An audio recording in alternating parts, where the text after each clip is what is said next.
Leuk dat je de Analemma roerstaaf hebt gekocht. We hebben hier zowel de luxe of de RVS staaf. Als je hem hebt gekocht is het natuurlijk fijn om te weten hoe je hem nou gebruikt.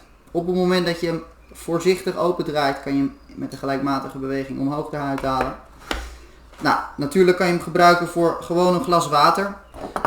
Op het moment dat ik hier een karaf of gewoon een kraan aan heb staan, wat handig is om hem meteen eigenlijk al in contact te laten maken met het water. Op het moment dat je dat gebruikt, verkort je de tijd dat je hem zou moeten roeren. In principe, als je dat niet doet, rekenen we altijd 10 seconden voor een klein glas, 15 seconden voor een wat groter, voller glas. En in principe is hij dan klaar. Wat doe je daarna? Even kort afvegen. En op het moment dat hij goed droog is, doe je hem gewoon weer terug in de koker. En dat is ook de veiligste manier om hem op te bergen. Wil je hem nou ook voor een karaf gebruiken? Dat kan uiteraard ook. Daar hebben we ook een eigenschap aan toegevoegd. Op het moment dat je hem omdraait en ook die koker dicht draait, zorg ervoor dat hij goed vast zit, kan je natuurlijk ook een hele karaf meteen behandelen. Op deze manier kom je net iets dieper en gaat het net wat sneller. Ook hierbij geldt, vul je de karaf eerst met een kraan. Zorg er dan voor dat die staaf er meteen onder zit, zodat je de behandeltijd als het ware wat verkort. In principe hanteren we, als je dat niet doet, voor een liter water 60 seconden aan. Maar nogmaals, op het moment dat je de stroom of al inschenkend de staaf aan laat raken, dan verkort je de behandeltijd iets. Zo, op het moment dat je hem eruit haalt, opnieuw even kort droog maken. En dan is het belangrijk dat hij echt helemaal droog is voordat je hem terugstopt in de koker.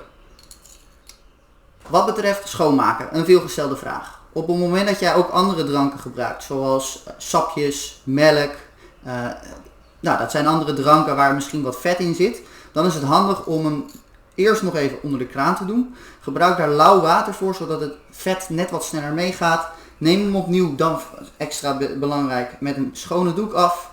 En dan kan je hem weer veilig in de koker zetten en ruim hem elke keer na gebruik goed op. Wees er ook bewust van dat in principe het product levenslang coherent water maakt. Maar als hij breekt, dan is dat natuurlijk eigen risico. Dus ook als je kinderen hebt, berg hem goed op, zodat hij niet zomaar op een randje terechtkomt.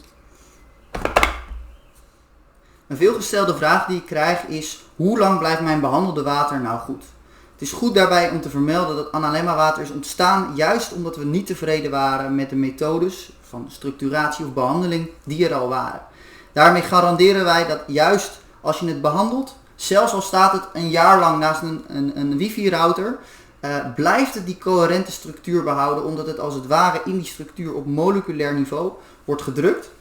Daar waar dat bij andere methodes soms na een uur, soms na 3 uur of soms na 1 dag al vervalt naar de chaotische staat waar we juist weg van willen blijven. Heb jij toch nog andere vragen? Zorg dan dat je contact opneemt met info@analemmawater.nl. Bedankt voor de aankoop. Leuk dat jij meedoet met onze missie om al het water op aarde weer coherent te maken. Zo draag jij ook met het kleine stukje toch ook bij aan een betere wereld.